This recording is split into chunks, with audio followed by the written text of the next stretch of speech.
खबर राजस्थान देख रहे हैं आप। मैं हूं आपके साथ दीपिका सिंघल। शुरुआत करें खबरों की, लेकिन सबसे पहले मौसम का अपडेट आपको दे देते हैं। सावन में मानसून मेहरबान है। सुबह से रिमझिम बारिश का दौर चल रहा है। 16 जिलों में बारिश का येलो अलर्ट जारी किया गया है मौसम विभाग की ओर से।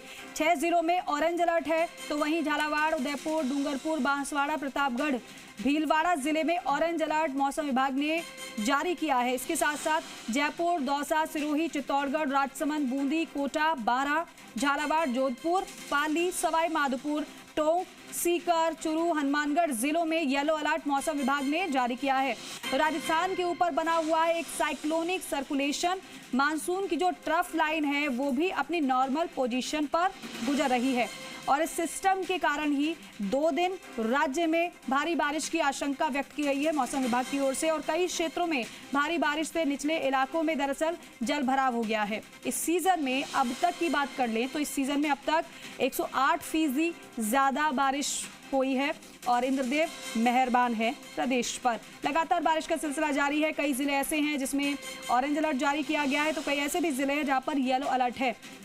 हालांकि इससे पहले भी लगातार प्रदेश में बारिश का दौर चला है और अभी तक जारी है, क्योंकि सावन में रिमझिम बारिश के दौर के साथ मूसलाधार बारिश भी कई जिलों में हो रही है। सुबह से लगातार कई जिले ऐसे जहां पर बारिश तो हो रही है लेकिन कम, रिमझिम बारिश का दौर, लेकिन कई जिले ऐसे भी हैं जहां पर घुटनों तक पानी भर चुका है, लोगों के घरों तक, प्रतिष्ठानों तक पानी पहुंच चुका है, उनकी मुसीबतें बढ़ गई है।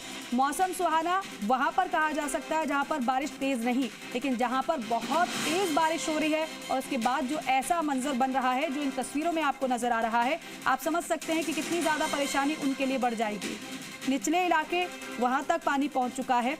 हालांकि 108% ज्यादा बारिश प्रदेश में इस बार हो चुकी है। अभी तो ये सिलसिला जारी रहने वाला है।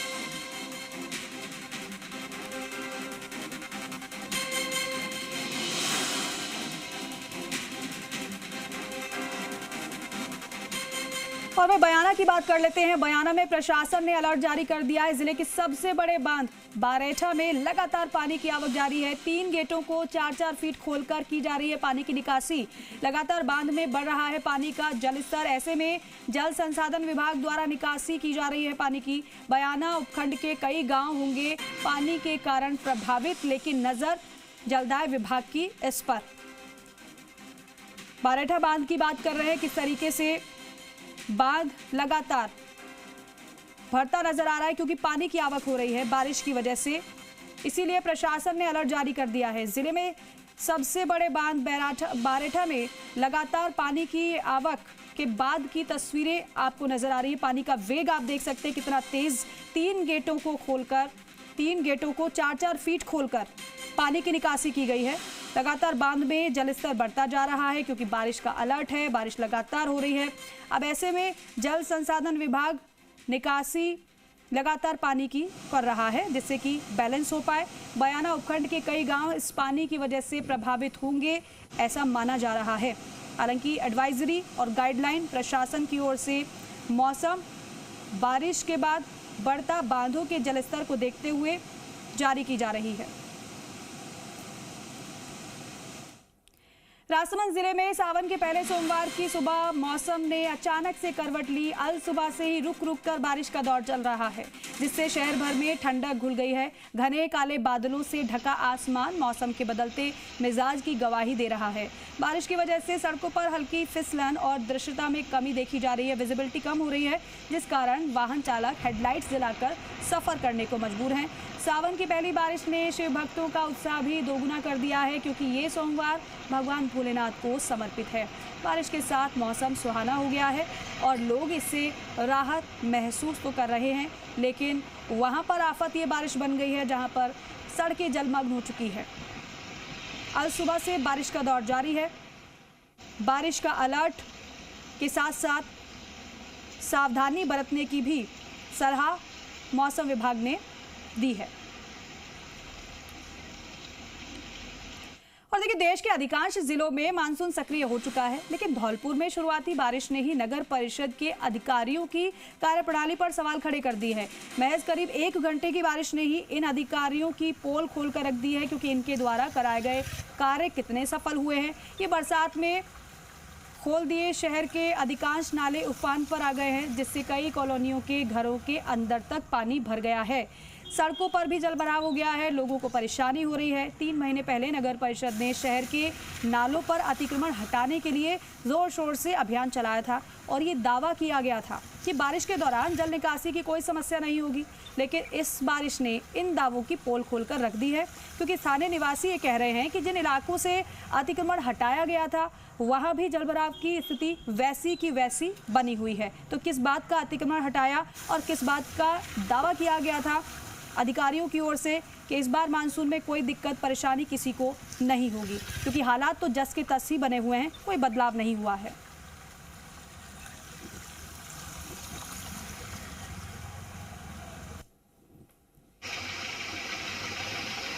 तो देखिए, अलग अलग जगह की तस्वीरें आपको हम दिखा रहे हैं लगातार कि कहां पर कैसे हालात बने हुए हैं। कहीं पर ऑरेंज अलर्ट जारी किया गया है तो कहीं पर येलो अलर्ट, और ऐसे में लोग अपने घरों तक में खुद को महफूज नहीं महसूस कर पा रहे हैं। उसकी वजह यह है कि लोगों के घरों तक पानी पहुंचना शुरू हो चुका है। हालांकि ये हर एक ज़िले का हाल नहीं है, पर्टिकुलर कुछ ज़िलों का हाल है जहां पर लगातार बारिश होने की वजह से हालात ख़राब होते हुए नज़र आ रहे हैं। लेकिन कहां पर कैसे हालात हैं वो भी जानकारी आप तक हम पहुँचाएँगे।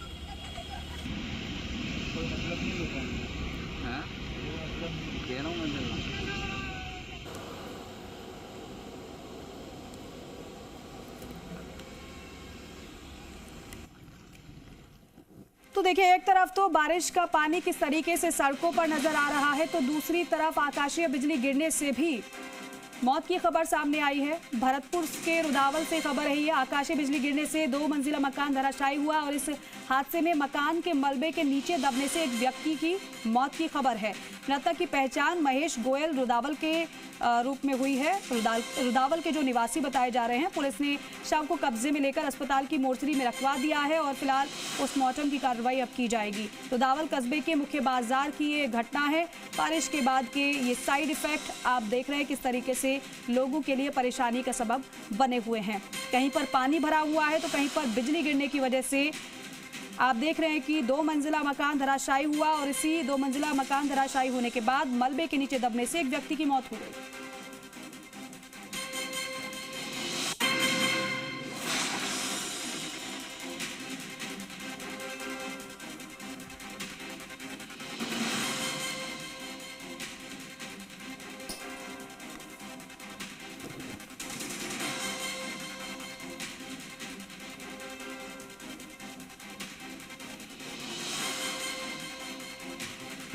तो देखिए, एक तरफ रिमझिम बारिश ने जहां पर मौसम सुहाना कर दिया है, तो वहीं दूसरी तरफ मूसलाधार बारिश की वजह से सड़कों पर पानी ही पानी नजर आ रहा है।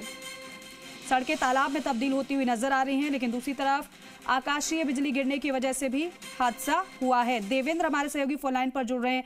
देवेंद्र, दुखद ये हादसा हुआ, आकाशीय बिजली गिरने से एक व्यक्ति की मौत हो गई। ये बिल्कुल रुदावल की पूरी घटना है। आकाशीय बिजली गिरने से महेश गोयल नाम के एक व्यक्ति की मौत हुई है, जिसका मकान गिरा था। 2 मंजिला मकान था। मकान के मलबे में दबने से व्यक्ति दब गया था। बाद में इसके सबको निकाला गया, अस्पताल की मोर्चरी में रखा गया, जहाँ डॉक्टरों ने इसे मृत घोषित कर दिया गया। आकाशीय बिजली गिरने से पूरा हादसा हुआ है। जी बिल्कुल देवेंद्र, और जिस समय ये हादसा हुआ, क्या अन्य लोग भी परिवार के उस वक्त घर में मौजूद थे? क्या जानकारी? देखिए, अन्य लोग परिवार के उस समय घर में मौजूद नहीं थे। ये व्यक्ति घर के अंदर था और आकाशीय बिजली गिरी तो ये उसकी चपेट में आ गया और हादसे में उसकी मौत हो गई। जी ठीक है देवेंद्र, शुक्रिया जानकारी के लिए। तो देखिए, दुखद ये दर्दनाक हादसा हुआ है। 2 मंजिला मकान धराशायी हुआ और घर में एक व्यक्ति था जिसकी मौत हो गई। सिरोही से खबर है, बारिश से ठंडक घुलने से माउंट आबू का मौसम खुशनुमा हुआ है। बारिश के बाद हिल स्टेशन पर छाया है घना कोहरा। माउंट आबू में बीती रात हुई तेज बारिश और पिछले 24 घंटे की बात करें तो 24 घंटे में 2.25 इंच यानी कि 62.4 mm बारिश दर्ज हुई है। सैलानी अल सुबह से ही मौसम का आनंद ले रहे हैं। बारिश से हरियाली और कोहरा बना हुआ है आकर्षण का केंद्र। मौसम में बदलाव से पर्यटन को बढ़ावा मिला है। बारिश के बाद पूरे क्षेत्र में झरने बहने लगे हैं और आप देख रहे हैं किस तरीके से वहाँ तस्वीरें नजर आ रही है। माउंट आबू में सर्दी हो या फिर बरसात, पर्यटकों की आवक लगातार बनी होती है। माउंट आबू की नक्की झील खासतौर पर आकर्षण का केंद्र रहती है लोगों के लिए और बारिश के बाद झरने जब बहे तो और भी ज्यादा जो पर्यटक है उनका उत्साह बढ़ा।